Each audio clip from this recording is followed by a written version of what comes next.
Taste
After an intense and trailblazing day yesterday, the Jags brought the thunder, rain, and lightning. They brought the thunderstorms through their batch yesterday, and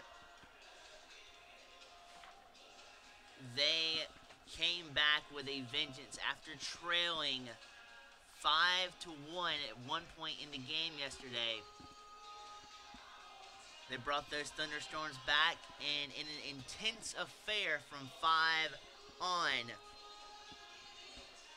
they recaptured the lead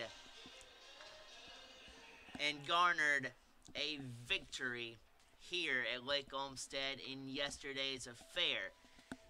Sets us up for a tremendous and exciting rubber match of the series, with Georgia College and Augusta University splitting the first two out of this series. Welcome everybody to Lake Olmsted Stadium. My name is Blake Collins, and alongside Robert Ambrose. And Robert, this is sure to be a lights out ball game. It certainly is. Yesterday was as well, and based on that, why can't today's be as well? Absolutely. You had intensity all over the place yesterday. You could literally cut it with a knife yesterday, and it's looking, the way this series has gone, it's looking to amp up to the same type of fire, same type of intensity, with both offenses surging into the final rubber match of the series here today. They will be playing, however, though, with an overcast sky looming overhead, and that could cause trouble with tracking some of the fly balls. We will see. But as of right now, the Georgia College Bobcats, with the loss last night, are 32-9 overall and 23-3 in the conference. A massive win heading into the final week of the season for Augusta Jaguars baseball, and as well for the Peach Belt Conference leading into the tournament starting up in the second week of May, the 11th through the 13th, and that anchors in St. Augustine, Florida as well. But the Jags come out with a house of fire yesterday, and it sets up good for them to head, as we mentioned yesterday, to Claflin, and then we are right back here to wrap up the regular season in a 3-game, 2-day series with Lynn. We have a nightcap for you on Friday at 6 o'clock, and then we wrangle right back in. Not even 24 hours later, we come right back at you Saturday at 1 o'clock for the final doubleheader of the season. But this should be the final rubber match between Georgia College and Augusta University. Should be an absolute dandy of a baseball game to watch. Well, it's like you said, it's the rubber match. And let's take a look, Blake, at the way things went on Friday and Saturday. The Bobcats dominating Friday, pulling away late for an 11-2 rout. It was a close pitcher's duel early on through about the 6th inning, and then that was at that point where the Bobcats began to pull away.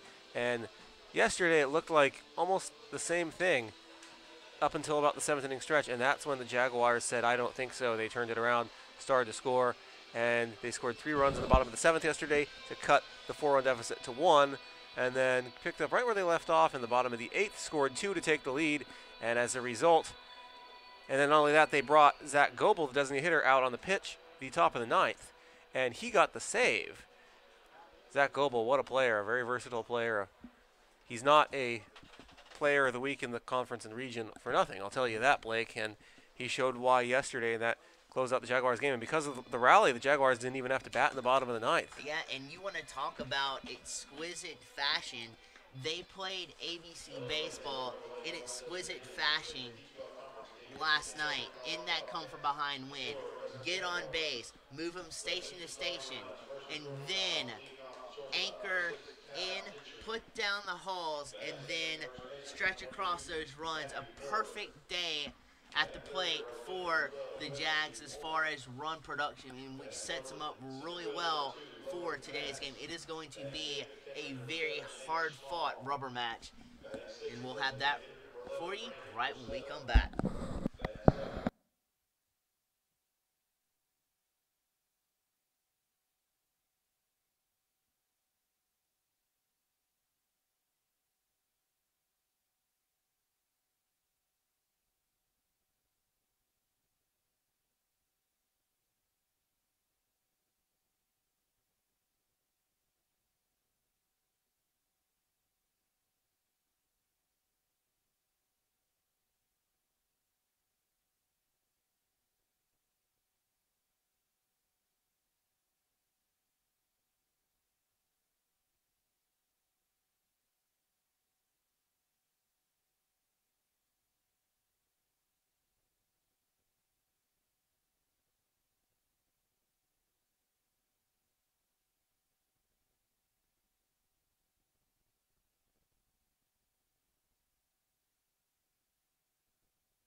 So as we settle you in before game time, let's amp up the conversation and roll down the starting lineups for Georgia College.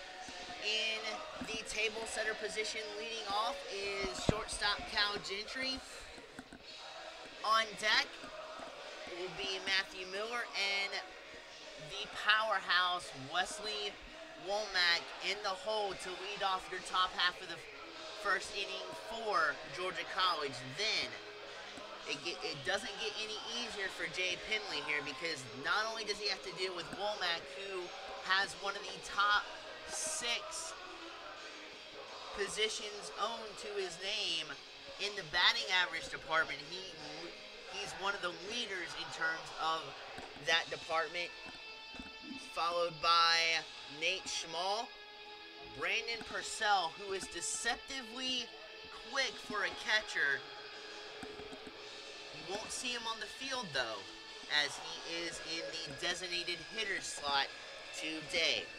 Then, You have Garrett Green, and rounding out the 8 and 9 hole in the lineup for Georgia College is the left fielder Brendan Holler, and then a fresh face here at Lake Olmsted Stadium for the series in Eric Furphy will hold down the reins at second. Now, as we mentioned, they will have a tough battle ahead and a tough war going up against the Jaguar pitcher, Jay Penley. Well, Penley is a very versatile player. When he's not pitching, he's in the field a lot of times. He is a .278 hitter, and this is his 10th start this season for the Jaguars. Penley's first pitch in the war with Cal Gentry settles too far inside, so it's the first ball. Penley wheels and deals, streaking over the outside corner. His two fastballs working the corners, trying to change the eye levels horizontally for Penley right now. And he exposes and exploits the inside corner there. So Penley is working ahead in the count, 1 ball and 2 strikes. And that devastating splitter that we've seen from Penley all year ushers in his first swinging strikeout. And Cal Gentry is shooting back to the dugout with his head dangling. You know, look at this starting lineup that we have for the Bobcats today. And a very interesting note, Garrett Green hitting 7th yesterday, and today he hit 8th on Friday. He's came into the series hitting over 400, and that shows you how good the lineup is. The Bobcats have a .336 team average this season. And it shows you for Green, he hit 8th a couple days ago, and yesterday and today hitting 7th, so he can basically hit anywhere in the lineup. Absolutely. And that's another thing with this Georgia College lineup. You know, it seems like you have the 3, 4, and 5, the heart of the order, locked up with Schmall, Maddox, and Womack. But every hitter is versatile in where they can hit in this lineup, and that's one of the things that could placate to their favorite here today. But Penley is on his horse and working brilliantly here to Matthew Miller, already up 2 strikes. That pitch edges outside of the inside corner. So Miller is battling back here. He sends one soaring into center field. Billardello on his high horse at the last split second dives and makes the catch. Absolutely phenomenal trekking and phenomenal effort there by Devin Billardello to put the kibosh on the second out. That's the second time we've seen one of those catches from him in as many days. He had one in yesterday's game similarly early on as well. And although it is still early on, one thing we're noticing from Penley, and it's similar to what we saw from Guthrie, the starter yesterday for the Bobcats, is they both like to get ahead in the count early on. Guthrie, in his start yesterday, the first 3 Jaguar hitters he faced, he was ahead in the count 0-2. That ball didn't have much hang time on it either. That ball was on a soaring streak down into the grass. So a great speed out there by Billardello and to be able to corral that ball. But yeah, you're right. With both these pitchers working to a pitcher's count, getting ahead of batters, you also see the pitch count minimized, which at that point they'll be able to go or shoot longer into today's game. And that ball's laced out to right field pretty deep. Moore gives it a look and tracks it down, but is in foul territory right by the foul pole. And it's a loud first strike, but Lord have mercy, put a charge into it, but Penley He's just thankful that ball sailed foul.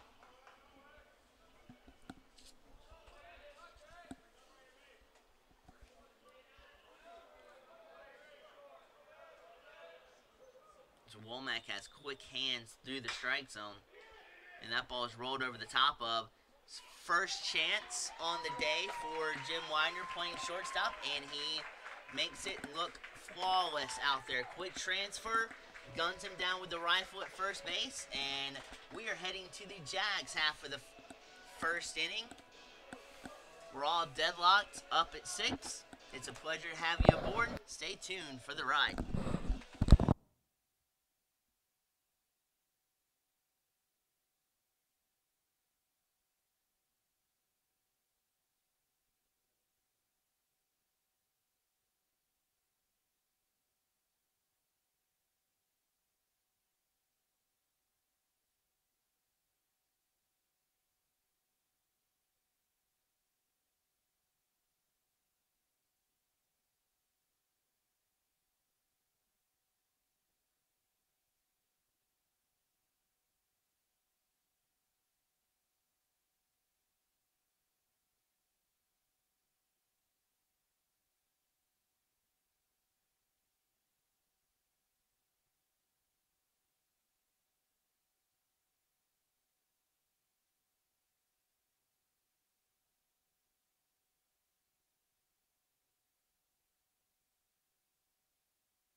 The Jags look to strike here against a pitcher who they're going toe-to-toe with that we saw a little bit of what he could do on Friday. He was part of a lethal bullpen that had a silencer on his cannon and shut down the Jags on Friday, but now he gets a start in Bradley K-Mac.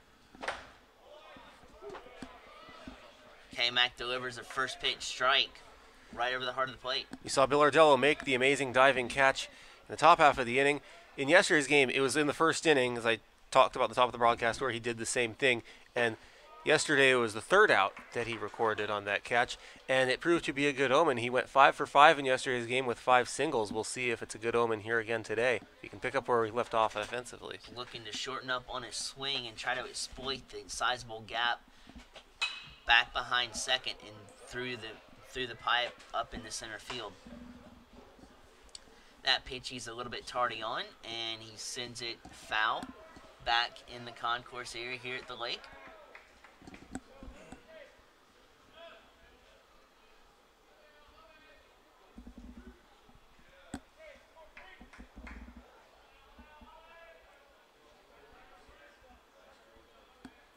K-Mac wheels and deals.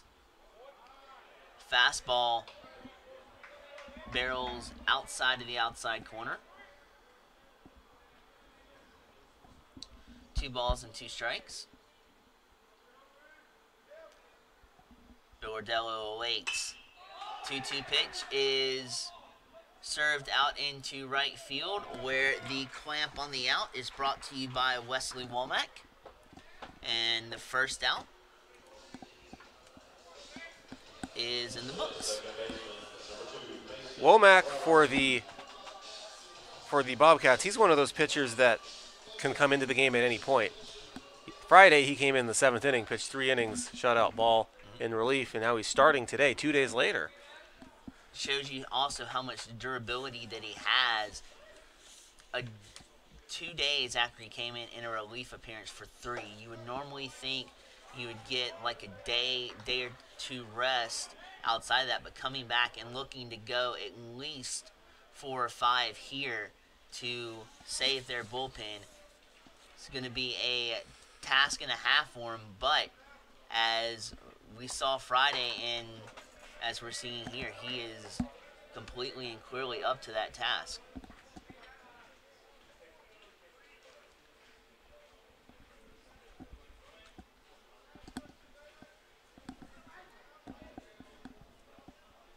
Is now Mason Robertson, stands in the second baseman, is already working to a hitter's advantage here, up 3 balls.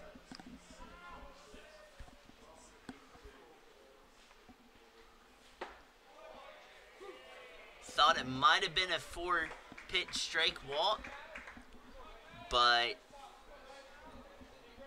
late movement on that fastball, tails directly back over the outside corner. So we'll do the Robertson at bat again, this time with a 3-1 count.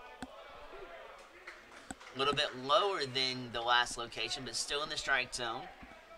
So K-Mac ventured out quickly into no man's land with a 3-ball and no strike count, but has quickly and rapidly worked himself back into a juiced count to where the pressure is equally on Robertson and K-Mac, and that ball is shot into second base with the shift on.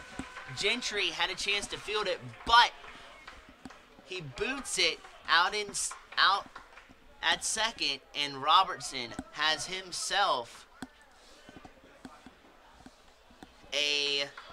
what they're deeming right now as a base hit, and he stands on first base with the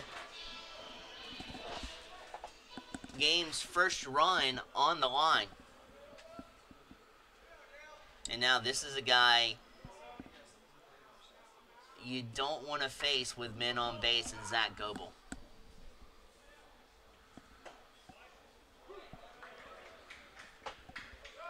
And K-Mac, with a steady hand, rifles a strike right on the inside corner.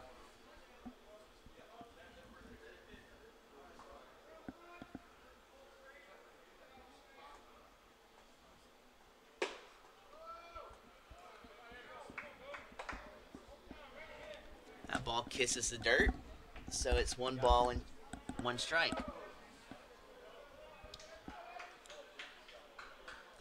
K-Mac is itching to keep the ball low so that Goebel can punch it into the ground. But that time he elevates it, and Goebel did check his swing after the home plate umpire requests for help. And Zach Goebel has his first hitter's count of the ball game. 2 ball and 1 strike.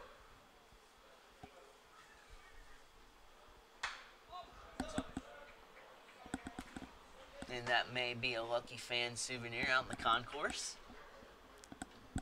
Most definitely.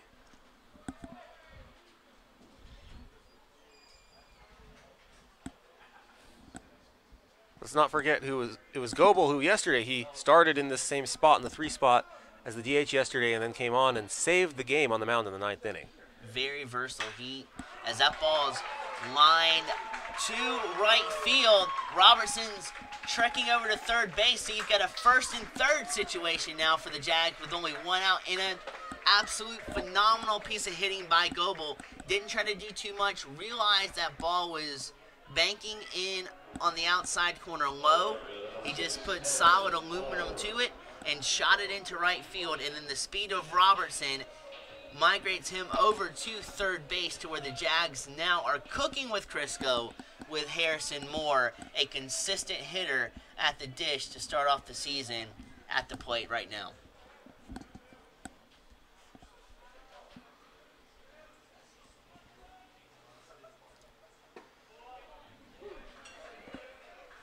Consistency is the reason he normally hits cleanup. Absolutely.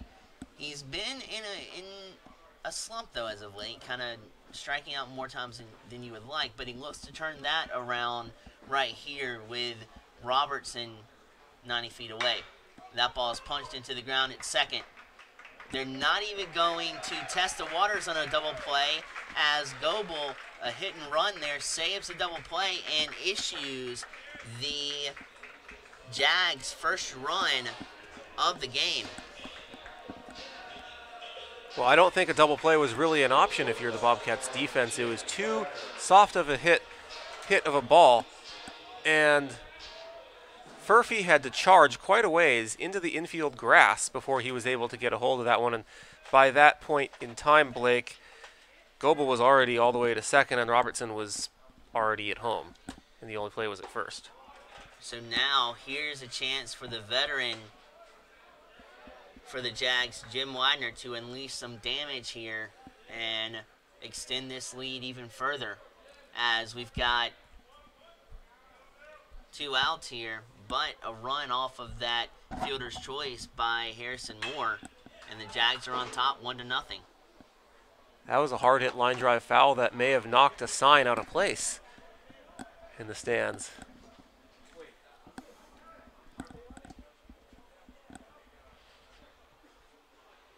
And it's, for the disclaimer, it's okay if the signs are dented in as long as nobody else is hurt. That's true. And Wagner shoots one back to the cargo net.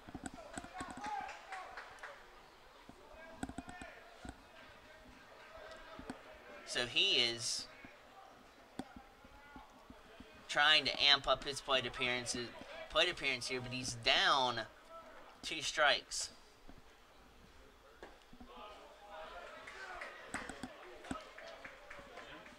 There's one thing that Wagner and Trent Maddox, who has a day off today, is on par with each other in their at bats, is the fact that they have a very good idea as Wagner goes down swinging of the strike zone and can work the count. Obviously, it didn't work out in Wagner's favor there, but look for him to try to work the counts as we move on into this game. But the Georgia College Bobcats, after allowing a run, shuts the door, and K-Mac minimizes the damage. We'll see how Penley and the defense for the Jags respond right around the corner.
So a 3-up and 3-down scenario in the top half of the first does not allow for the heart of the Georgia College order to sustain any type of damage to them, as they're starting out with their cleanup hitter at the dish in Logan Maddox. But for Penley, you want to respond with lethal first pitch strikes and also pitch to contact here to save your arm and try to silence these Georgia College bats. These bats are not easy to silence, Blake, but the Jaguars yesterday did a relatively good job of it. As that ball skied into center field, Devin Billardello clamps down on the first out.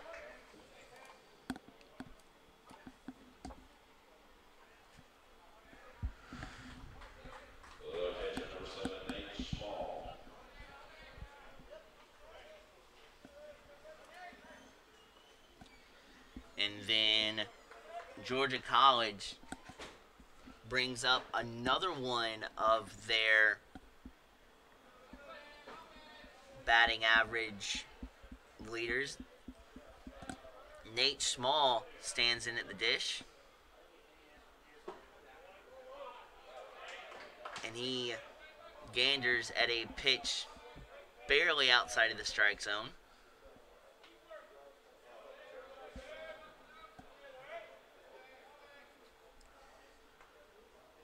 Penley comes, sets, and delivers. Cannot find the strike zone there.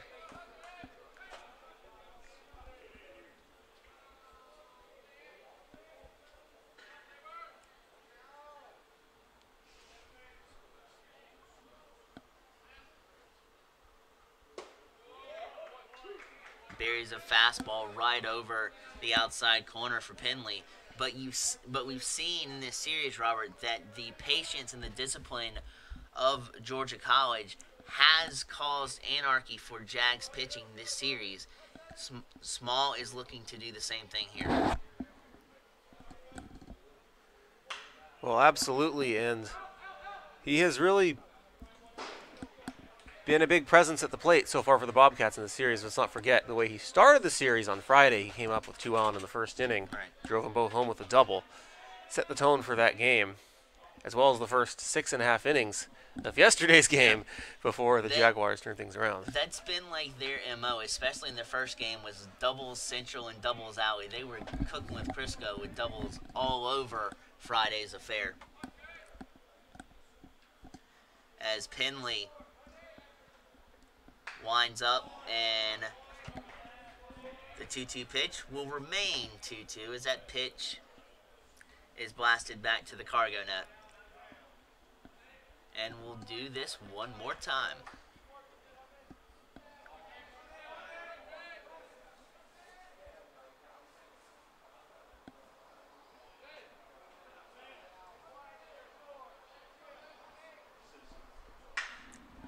And that pitch is roped past Gray at third, but in foul territory. That was close to being a 1-out double at the very least for Schmal, and that's the area where he really likes to hit it, is down the line and left field, and that just landed on the left side of the line. I was talking to head coach Jason Eller yesterday for Georgia College and a former head coach of the Jaguars, and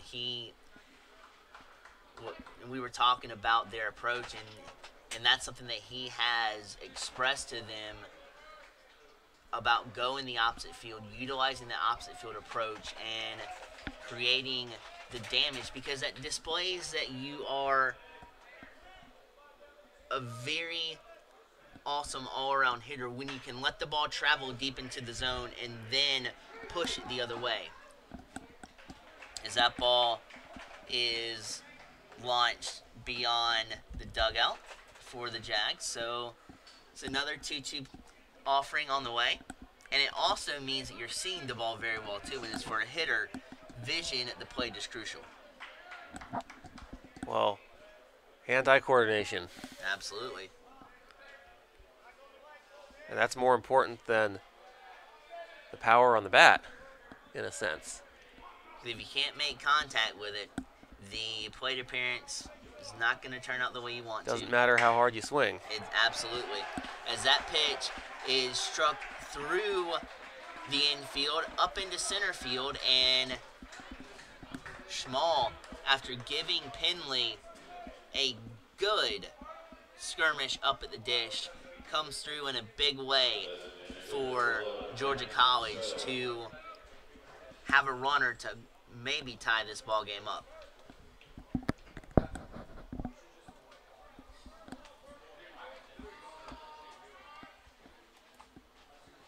Georgia College is not out of the neck of the woods yet, as Jags have a double play scenario ordered up in the infield.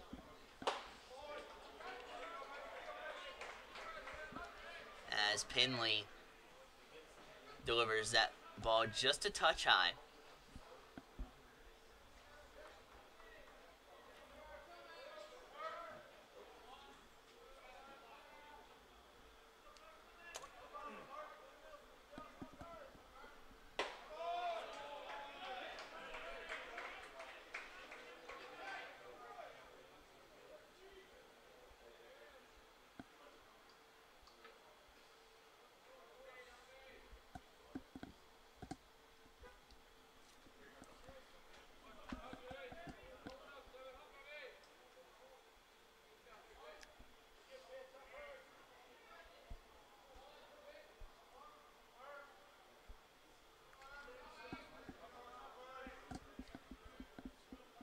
As Penley comes set and deals.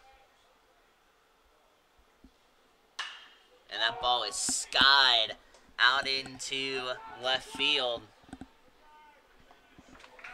2 down as Patrick Watson gets his first defensive play of the game. You talked, Blake, pregame. Today's weather, complete contrast to the last 2 days. The last 2 days were absolutely beautiful, not a cloud in the sky. Today is completely overcast, and how that may or may not affect being able to see the ball and pop flies like that.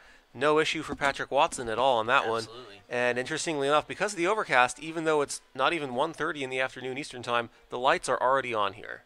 Which that actually helps because it magnifies the color of the ball, and that way you can see it through the clouds better. And now, let's not undercut this short either. That was a huge out by the Jags to get Georgia College and Brandon Purcell out with his speed. Well, that's huge. Even though you said he's not going to be seen in the field, very most likely in this game because he's the DH, even though he's normally the catcher, you would still see him on the base paths depending on how things go offensively. Absolutely. And that's not something you want to see if you're the Jaguars. Absolutely. Green does not let the Purcell at bat get next to him as he surges a Penley fastball all the way into left field. And Georgia College has their first major threat with a runner at second base. And Schmall has pretty good speed, so it's the question will become, if it's in the outfield, how shallow or how deep it is, and if you want to test these arms that the Jaguars have. Moore and Billardello arguably have the stronger of the 3 arms out there in the outfield. And that's the reason why you'd have Moore in right field and Billardello in center, because the longer throws on a tag up by a base runner trying to go from second to third on a fly out. And that's the longest distance from third is those 2 positions. Right.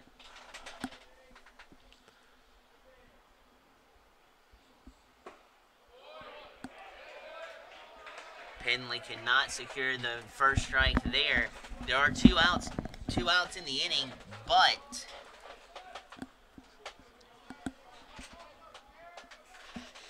you don't want to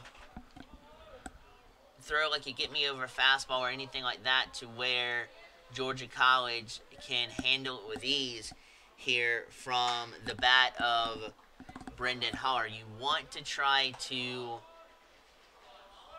entice Holler with the pitch, but not put it in a spot where he can get the barrel of the bat on the baseball.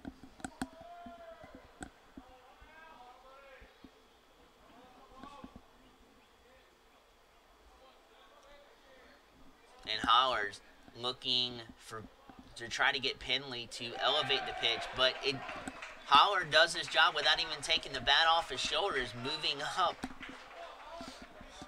Schmall and Green right there off of a wild pitch by Jay Penley.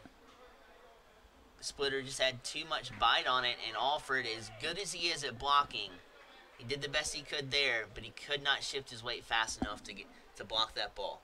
And yesterday, during the 9th inning, let's not forget the one that got by him, that he held the tying run at third with less than 2 outs because of his hustle to the ball. Absolutely. And that saved the game.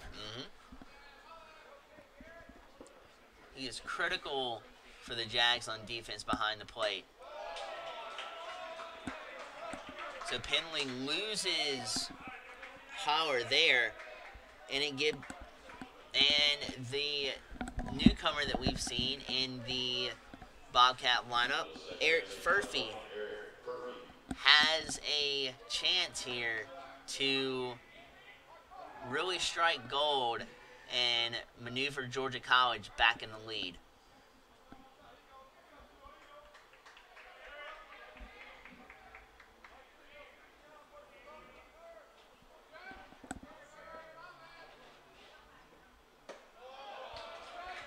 High pitch again from Penley there. Fastball just sailed on him just a touch. And now you got a conference on the mound just trying to calm down Penley and make sure he stays within himself and within the game plan to get the final out here in the top half of the second with no other damage coming across the plate.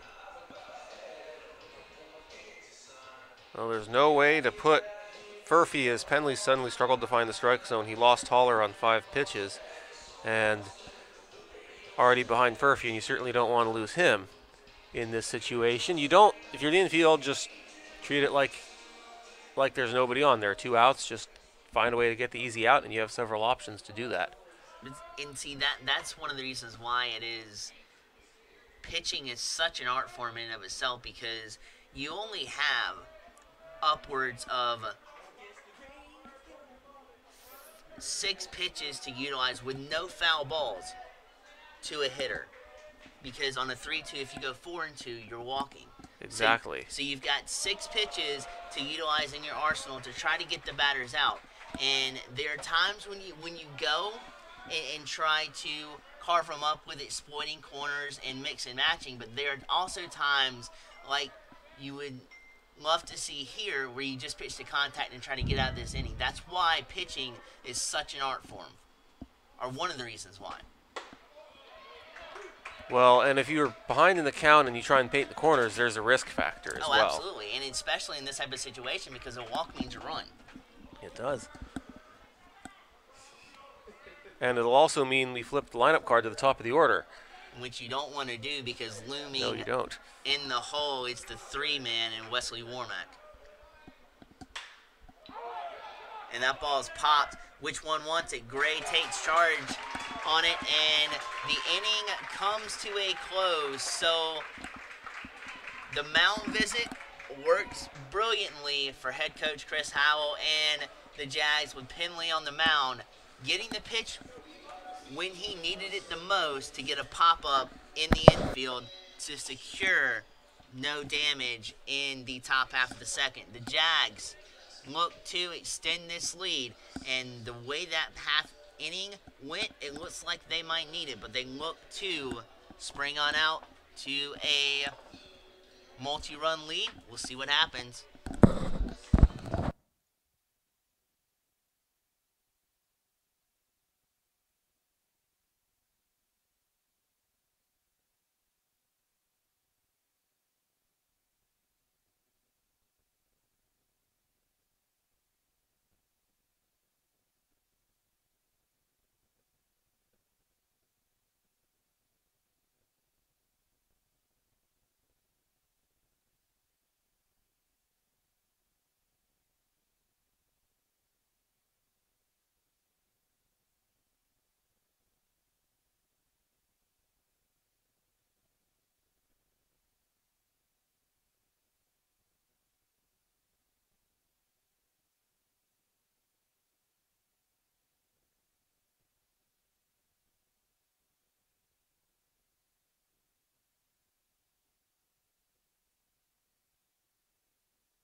And as we've seen in this series, Robert, no lead is safe. And that is why the Jags would love to try to extend this lead out farther. Absolutely not. A 5-1 lead that the Bobcats had yesterday certainly wasn't safe. And against this offense. Then they also had a two-run lead that the Jags came back in Friday's game, but that ultimately did not matter as Georgia College took that one. I believe it was like 5-1 in Friday's game. But as we stand here. A quick strikeout does the Jags in by K-Mac, and he continues his work from Friday by shutting the door on the Jags.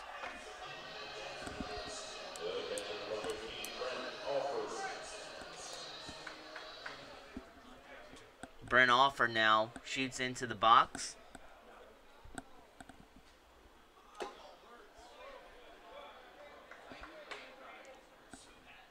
Stares at a slider there that nearly connects with the strike zone, but you have the first ball of the at-bat, and Alford serves one right into center field, inside out approach, shortened up his swing, and has himself a single.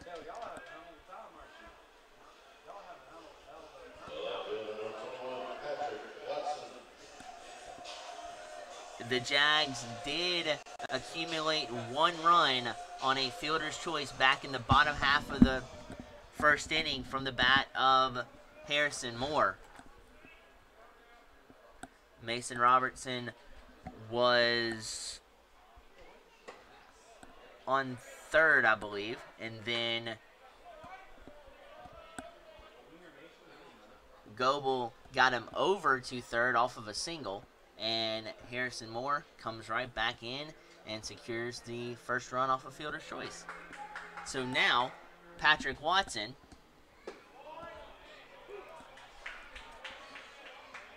stands in, and he's looking at an even 1-1 count.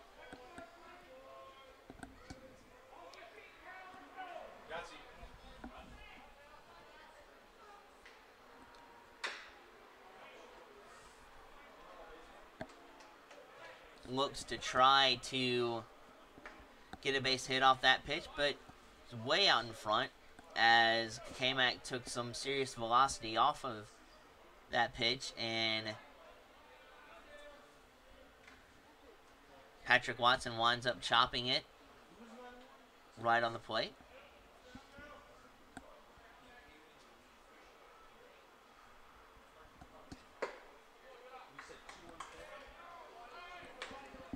Waste pitch there from K-Mac. Ushers in a 2-2 count.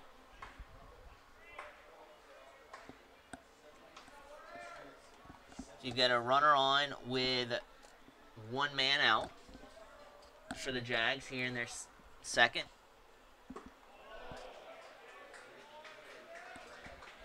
Make that 2 as Patrick Watson stares at strike number 3.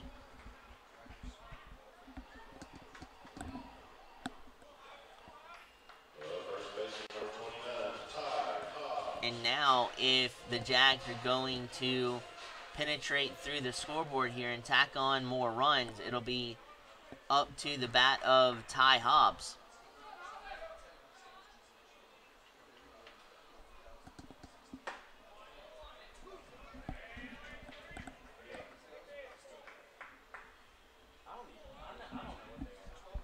And Hobbs doesn't take long for K-Mac to usher in a first pitch strike. He has been absolutely good at getting first pitch strikes here today, as that pitch has Gentry retrieving it and fires over to Green for the 6-4 putout, and that will bring the Jags half of the second to a close.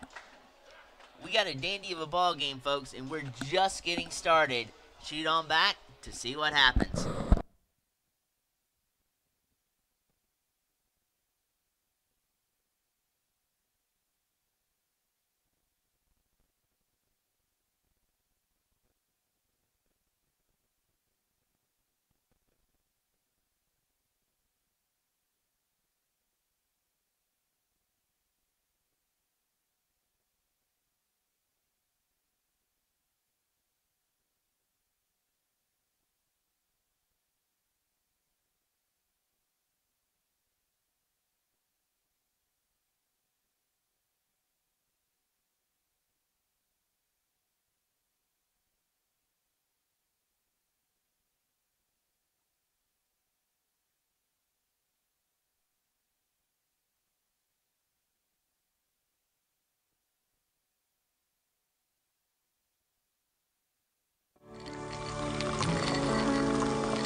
Bobcats flip their lineup card over back up to the top here in the third with Gentry.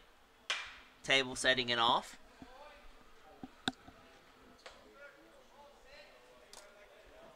And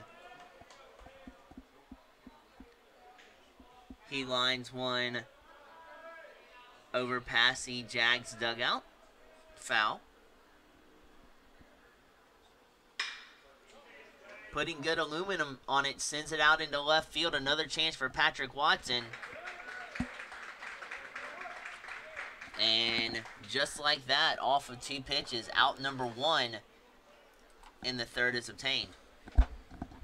Well, the Bobcats showing a lot of aggression at the plate. As you could tell, Gentry saw 2 pitches. He swung at both of them hard. Didn't want to let anything go by. And maybe if you're the Jaguars, there's a way to take advantage of that and paint the corners, and potentially even early in the count, from what we're seeing by the Bobcats, they might be swinging at them, and that might be a good way to get outs defensively if you can pitch to contact that way. Oh, absolutely. And now Penley's back in a groove and right where you want to be. If you're on the mound with nobody on base, you got 1 out to your credit, and getting back to shutting down this Georgia College offense like he's done the past 2 innings. And that ball's roped out foul into the Bobcat bullpen.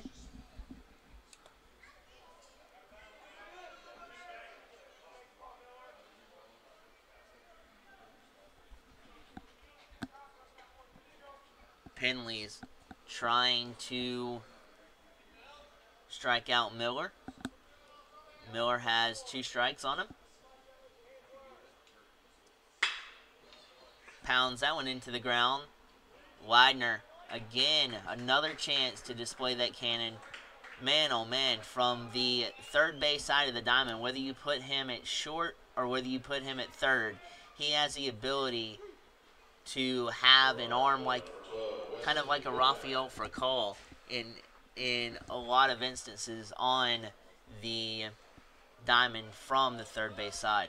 And there's a reason why he's played a lot of third base this year, because he has the can of an arm to throw across the first base like it's a fastball pitching. And he's able to do so as well at short and cover a lot of ground as well and always be in position. And that ball curves back in. Started out and then curves back into the strike zone. Good pitch by Penley to offset Womack. Expecting a fastball. You approach it that way, and then you get a curveball for your effort. And that Wagner again. Second chance on the inning, and he puts the clamp down and closes the inning out. 1, 2, 3, go. The Bobcats. And for the Jags, that is huge, because this is the second time when the Bobcats come back up that they don't get to implement some serious damage from their 4, 5, and 6. Yeah, and both those times when the Jaguars set them down in order defensively, it was the top of the order starting the inning. Absolutely. So, shows you a little something early on. Right, and so what you would normally love to see out of that is your 2, at least your 1 and 2 get on base, so your 3, 4, and 5 can work with runners on. It's been a splendid pitching performance by Penley thus far, only allowing 3 hits on the day. We move forward, bottom third, when we return.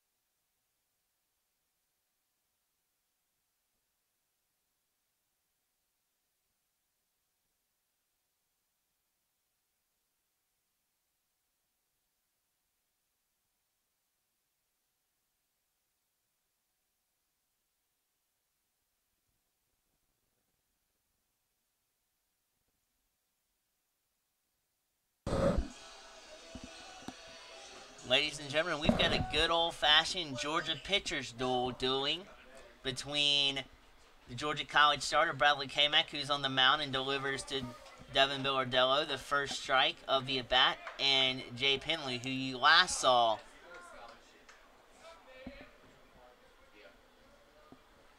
close the door on the Georgia College offense. That ball is shot into center field, and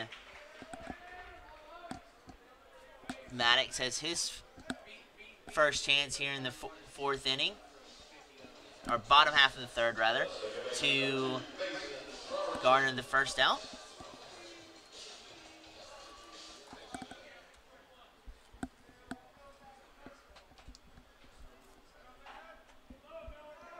And now Mason Robertson stands back in. He's only a freshman, and he started the majority of the games for Augusta at second. And he's a good, young, promising player for the Jaguars, a good defensive second baseman as well, good speed, and able to get on base on the base paths. We'll see a lot of him in the coming years. His good vision there prepares Robertson to face an even 1 ball and 1 strike count.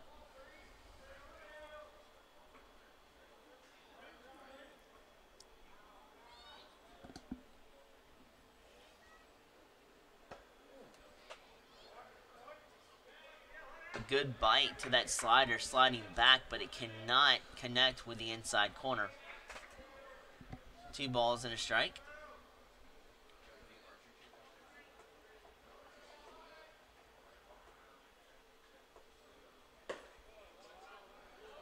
Robertson saying either throw it in my wheelhouse or I am not swinging, as he is not taking the bat off his shoulders in this at bat, and Kamak is trailing in the count, 3 balls and no strikes.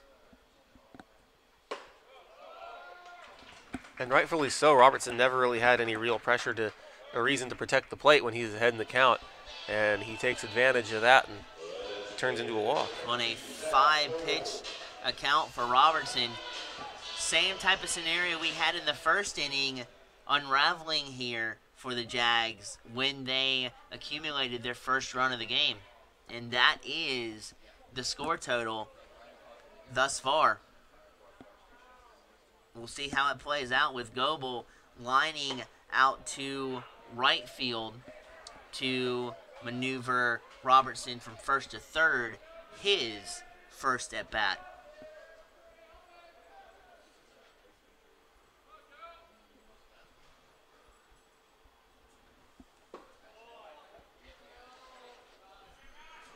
Fastball. Target inside. Target secured. But not going the Georgia College way, as they wanted that on the inside corner. It's 1-1.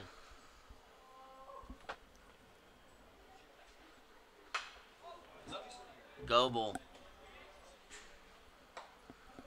puts some good aluminum on it, but a little bit tardy. Does a good job of at least making contact and fouling it back. So now, it's 1-2 here. You've seen 3 straight fastballs. You may see an off-speed pitch here.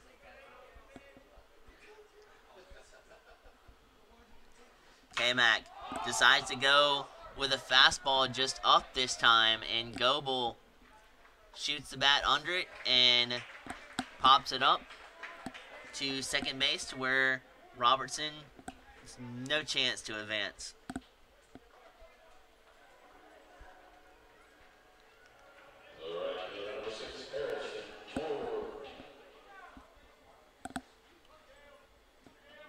As Harrison Moore now migrates into the box.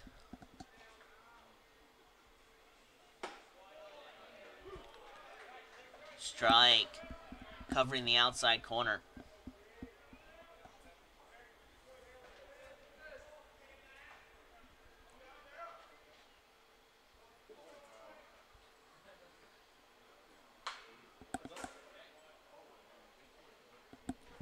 Moore had good timing on that slider, but fouls it back, and now He's falling behind in the count. 2 strikes.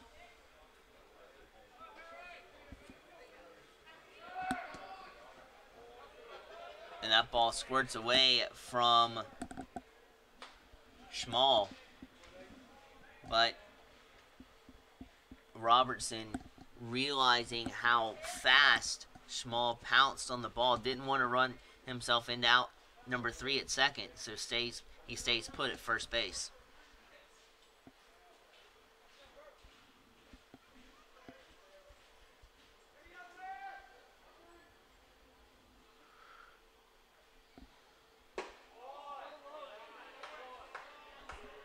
Moore,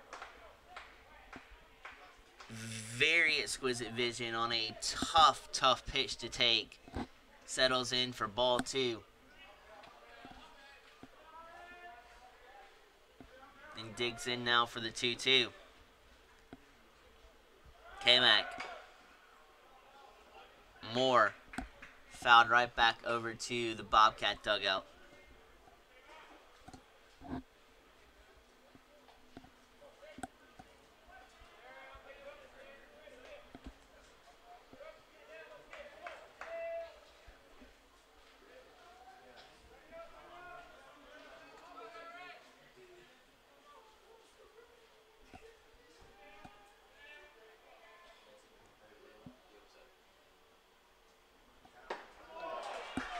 Change up, and Moore exits this inning with a strikeout, and the Jags have a runner on first base with the speedy Robertson, but cannot usher him across to get him into scoring position. So now we migrate into the 4th inning.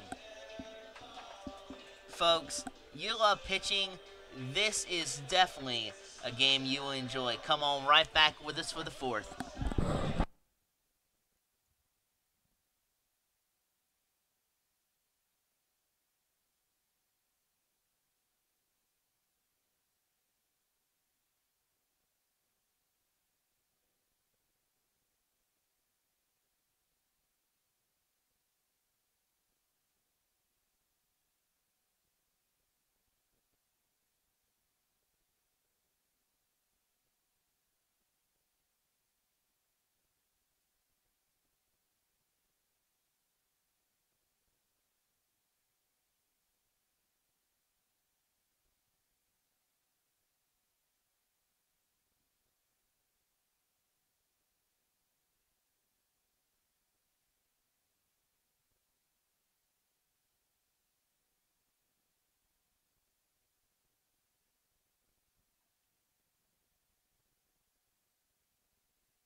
So with this pitching matchup, I'm going to take a break for the 4th through the 7th inning and come in with color to take you the rest of the way through the middle innings with play-by-play. Robert, take it away.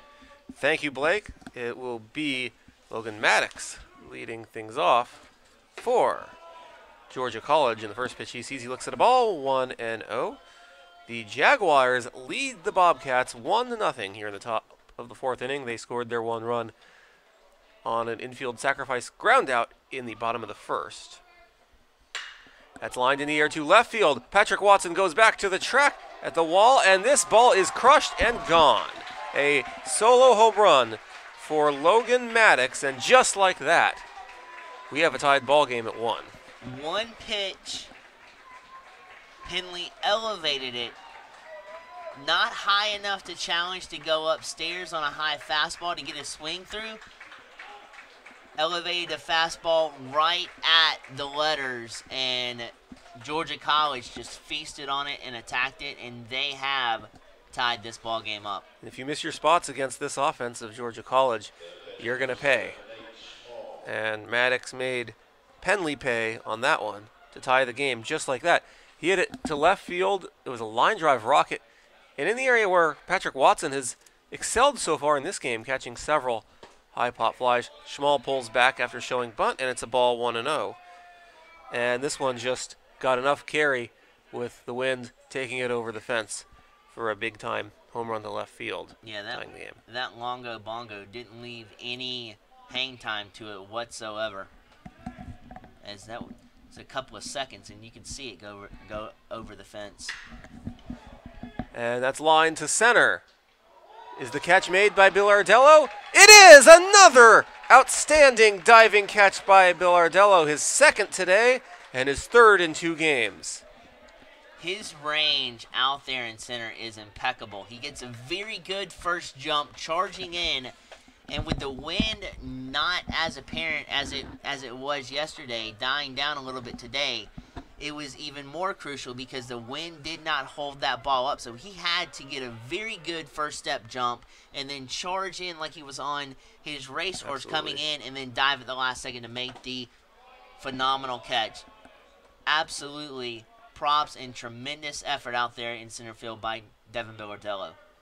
Ball and no strikes on Purcell, the designated hitter, 0 for 1 in this game. He flew out to Patrick Watson in left field his first time up. Back in inning number 2, the 1-0 pitch. Called strike, inside corner, 1-1. This is the rubber match of this 3-game series, the third game and final game of the series. Both teams splitting the first 2 games. Bobcats won Friday, Jaguars won yesterday. That's lined down to left field line. That's going to land fair. That's going to go to the wall. On his way to second, Purcell, and the speedy Purcell has a 1-out double. Turning on an inside pitch is not a very easy thing to do, but when you have quick hands through the zone, when you shorten up, and then when you explode through the strike zone, and quick rotation of the hips allows you to do just that. And with his speed, Watson does the best he can just to hold him off to a double. Watson, for a left fielder, he covers a lot of ground as well. Absolutely. Here's Garrett Green, singled his first time up and advanced to second on a wild pitch. Back in the second inning, was stranded there, as that was part of the Bobcats leaving the bases loaded that inning. A ball, no strikes now to Green. So the element of surprise here with Penley to try to start off Green with an off-speed pitch. Brilliant plan. You just wish he'd executed it a little bit better. Absolutely. Here's the 1-0. Almost thought of swinging, but holds up and avoids even the check swing, and it's a ball outside. 2-0 at Garrett Green. And that's tough to do because it's not where the hands cross it, it's where the bat crosses the plate, and it's tough to do when all your momentum is carrying you through the strike zone to hold the bat back and not allow it to go over the half of the plate like that is extremely tough to do. 3 balls and no strikes now on Green. Penley suddenly struggling to find the strike zone. 1 out, runner on second here in the top of the 4th, and it appears as though the rain has started to come down slightly here at Lake Olmsted Stadium, as the fans are headed for cover. Check on the runner at second. I do not exactly see the rain coming very well. Now I can see it coming slightly, but you can tell it was coming when you see the fans react the way they are and coming to take shelter. Absolutely, and it's going to make also as the rain slightly comes down, it's going to make for interesting gameplay throughout, because once the infield gets a little slippery and things like that, you may see some things happen that you wouldn't normally see. So it could get very interesting here as the game moves forward. Absolutely. So that's going to bring up Haller in this game. He is 0 for 0, not an official at bat yet. He did draw a walk in his first plate appearance, however. That was in the second inning. But as we mentioned yesterday, you saw some major league teams over the past week and a half play through snow. Yes, so we have. We talked about that a few days ago. It's definitely playable conditions right now. Absolutely. And what you're seeing right now is a very good Georgia pitching duel right now between Jay Penley and Bradley Kamak. And if you're a pitching buff, what more can you ask for? This is absolutely amazing from these two starters. The bullpen has already gotten busy for the Jaguars. The 1-0 pitch. In the air to left field, Watson, he's there. He makes the catch. That's out number 2. And that's going to bring up Eric Furphy, who flew out his first time up, which ended the second inning, leaving the bases loaded. And now he bats with 2 outs in the 4th and 2 runners on base, trying to extend the inning for the top of the lineup, which waits next. So far, interestingly enough, the Bobcats have started offensively a pair of innings with the top of the order. The first inning, of course, and also the third inning. They've been set down in order both times. But when they start with the middle third order in the 2nd and 4th, the even number innings, they see 6 runners come to the plate. And that's a towering pop fly. It stays in the infield. Robertson's under it. He makes the catch, and the Bobcats do so again. It's an every other inning cycle we're seeing from them, and it continues. Talk more about it later as we go to the bottom of the 4th here. Jaguars coming to bat in this tied ball game here at 1. We'll be back.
Welcome back to cloudy and rainy Lake Olmsted Stadium here. It's the bottom of the 4th, tied at 1. Jim Wagner will lead it off. He's 0 for 1 in this game with a strikeout. And here's the pitch, and he looks at a ball 1-0.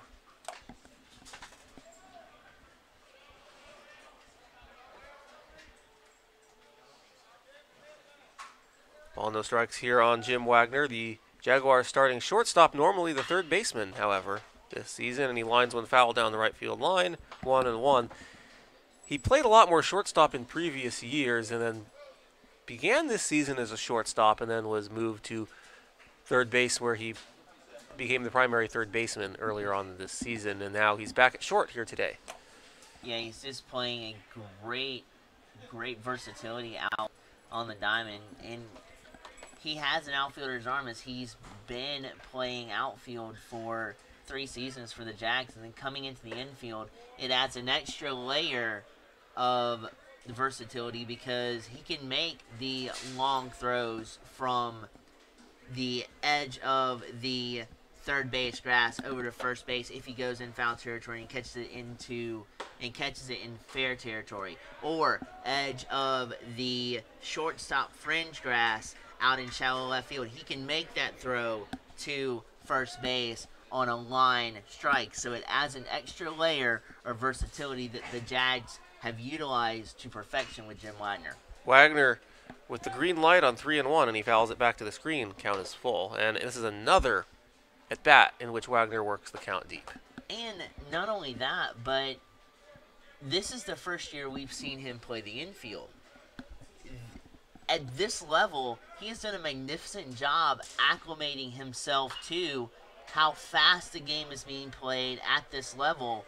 And coming in, only this season that we've seen him, he's done a tremendous job. He has. Made play after play defensively this season. Count is full. Here's the pitch. Swing and a miss. Down on strikes Wagner for the second time in this game. What a nasty, nasty pitch that was by Comack, as Wagner was almost to his knees trying to get a piece of it. Yeah, Wagner was hoping for a fastball. Kamek says, "No, sir. You're expecting a fastball. Well, I'm going to drop in a little bit of a changeup and see how you fare with it." And Kamek got the better of that exchange. He absolutely did. And now here's Timothy Gray looking to pick Wagner up. Looks at a called strike. 0-1 on Timothy Gray.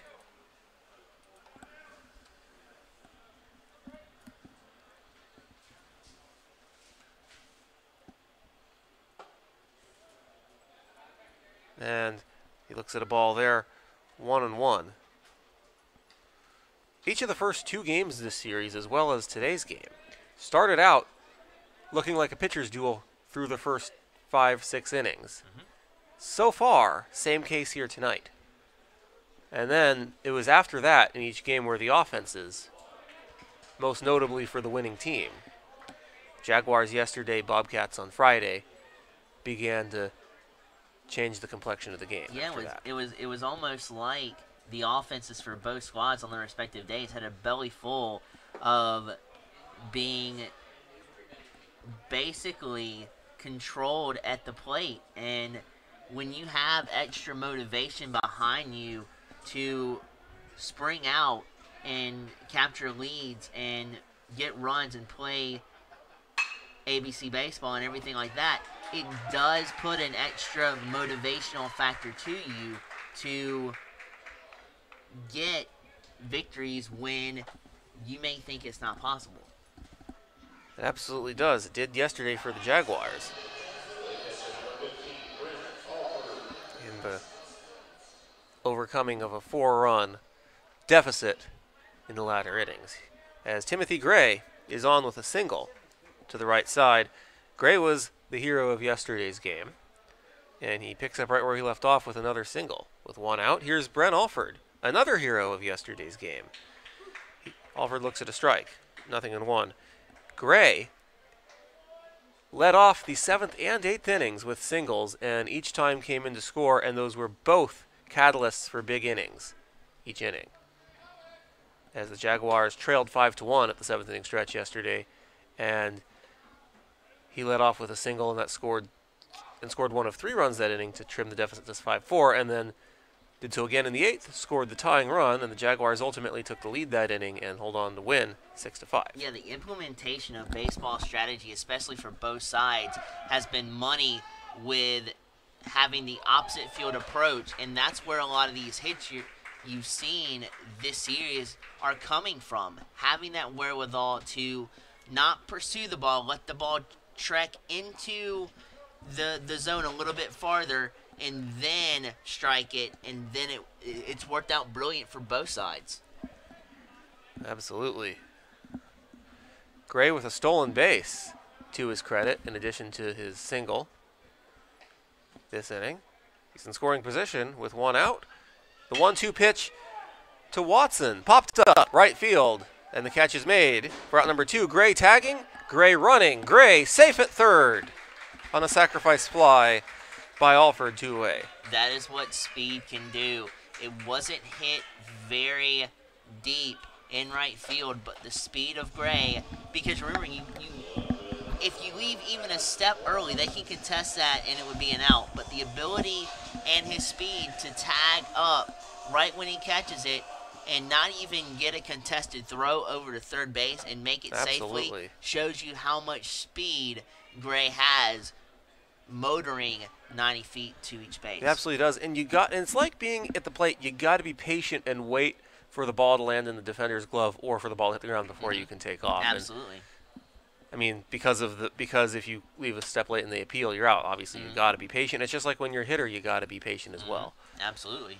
Baseball's a patient game, Blake. Absolutely, and it's interesting with some of the rules like that. I know with softball sometimes you wait until the catcher has it in their glove and then run on the steal. But it's interesting because it protects the players out on the diamond when stuff like that, because if he were to leave early and they didn't have that rule in, then the base runners could run all over the fielders. So it's a rule put in place to protect everybody on the diamond, but it's an interesting rule, and the Jags now have a runner 90 feet away. The Jaguars will likely need a base hit in order to score him, however. There are 2 outs. A ball and no strikes on Patrick Watson, struck out his first time up back in the 2nd inning. He's 0 for 1. He's had a good day defensively, however. He fouls one away here, 1-1. Ball and a strike on Watson.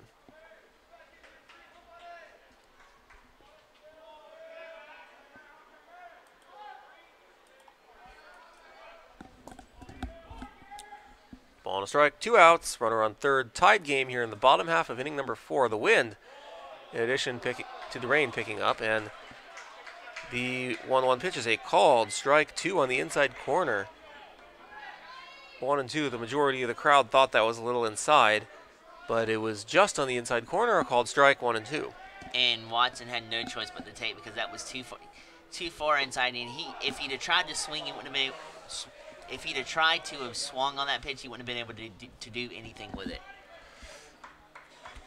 Yeah, a lot of hitters know what kind of pitches they can hit, whether it's a strike or ball. It's kind of irrelevant sometimes. And the inside pitch is the hardest pitch to hit and try to square up, because it's so tight, as Watson can't get the better of that right there, and K-Mac shuts the door again. Watson down on strikes for the 2nd time tonight. The Jaguars are down in the inning, but we are tied at 1. We go to the 5th. You're watching and listening to the Augusta University Athletics Network on YouTube. We'll be back.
Welcome back to the lake. It's the top of the 5th. Once again, a tied game and the top of the order.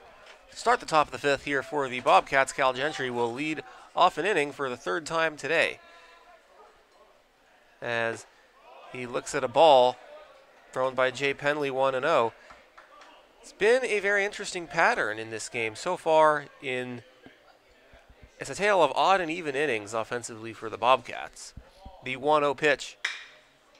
Grounded to second. Robertson slides. He fields. He throws on the hop. In time for out number 1. What a play. A couple of things on that play is I'm still in astonishment at how Robertson made this play, but the dive to center his body back up after he got up, and then losing his balance, throwing off balance to throw a strike over to Hobbs at first base. Just a phenomenal play, and he shows you why right there he has started the majority of the games at second base for Augusta. What a magnificent play from Mason Robertson. And the pitch to Miller misses for a ball 1-0. It absolutely wasn't. I was talking about the tale of odd and even innings, this being an odd inning. And in the odd innings in this game so far, the Bobcats have been set down in order with the top of the order each inning starting off, and they've seen 6 hitters 4 through 9, all come to the plate in the even innings, 2 and 4. And Logan Maddox has led off. He's the cleanup hitter. He's led off in each of his 2 appearances in the inning. So you think you can figure out the game of baseball? It's like trying to figure out the even year success of the Giants recently, and the missing out on the playoffs in the odd years. Yeah. And baseball has so many facets to this game. It is absolutely amazing what all you can put down in a statistical book. Absolutely. And a statistical facet, and also still come up with reasons as to why something may or may not be clear. That is another reason why this game has so many facets and why it's one of the best games in the world to watch or play. And Miller singles through the hole on the left side for a 1-out base hit, and that's the first hit of this game by a Bobcats player hitting in the top third of the lineup. Previously 0 for 7. As for a part of the odd and even stuff we were talking about earlier. And another reason why we believe a lot of things happen the way they are is just superstition. And that's why we knock on wood a lot. I mean, baseball players can be very superstitious when they want to be. First pitch swinging down the left field line. Off the net, dividing the bullpen from the play structure. For a loud strike 1, 0-1 on Wesley Womack.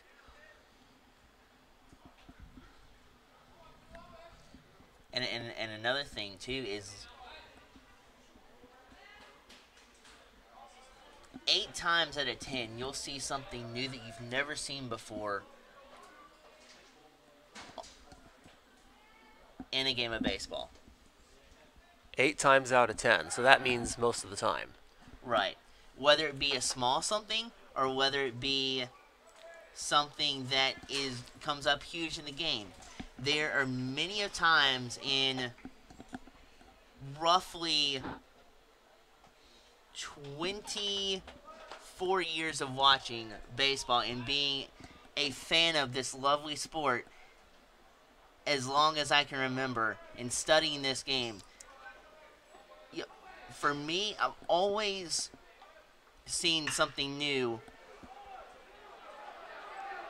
In the gap in left center field, that falls for a base hit. Miller's going to go third. He slides in safely. Runners at the corners with 1 out, and this is the first real success we're seeing from the top third of the Bobcat lineup in this game, right when we're talking about the way things have gone. I think that trend is starting to end. A little bit, yep. And to finish that off, look at it in terms of week to week. Throughout the games throughout the week, you see something different within that week that you didn't see the previous week. That is true. No 2 at-bat inning or games are ever the same. You could play this game another 300 years and you'll never see a single instance of the same thing. Absolutely. It's a lot like human genetics in a sense. All the different factors. Never get the same chromosomes. Unless it's together. your identical twin. Called strike absolutely. on Maddox, 0-1. 1 out here in the 5th. The Bobcats trying to take their first lead of the game and start to get the offense going, similarly to what they did around this point in the last 2 games. Mm-hmm. This is where business has started to pick up for them. And that's a base hit on the line drive to center field. Miller will walk home, and Womack holds at second. That's 3 straight singles for the Bobcats, and they take a lead. It's 2-1, and they're the kind of team that they're a really good team when it comes to making adjustments. That's why their lineup is so successful. We're going to have a mound visit here, and we'll see what they do about Jay Penley on the mound.